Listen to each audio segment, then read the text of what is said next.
પરેશ મારું એડવોકેટ આજ રોજ અમે કલેક્ટર સાહેબ સમક્ષ જંત્રીના વધારામાં આવેદનપત્ર માટે આવેલ છે।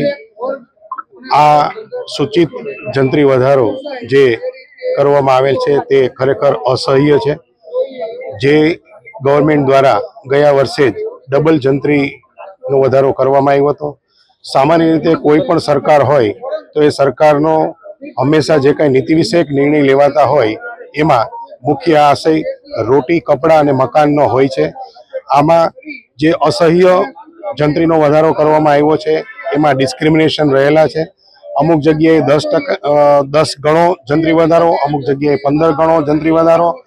આ જે જંત્રી વધારો કરવામાં આવ્યો છે એમાં આખા સમાજથી માંડીને આર્થિક પરિસ્થિતિનો જે ગેરલાભ થાય એવી પૂરતી શક્યતા છે।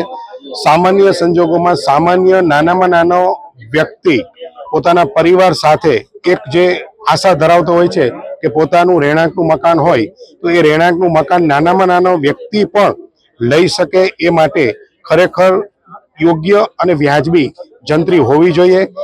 જંત્રી વધારાનો અમારો જે બેઝિક રજૂઆત કરવાનો જે આશય છે એમાં આ જે ડિસ્ક્રિમિનેશન રહેલ છે એ ડિસ્ક્રિમિનેશન રદ થાય અને સરકાર આ સંદર્ભે યોગ્ય નિર્ણય લે એવો જ અમારો આજનો આ આવેદનપત્ર આપવા પાછળનો મુખ્ય આશય છે। Thank you all of you.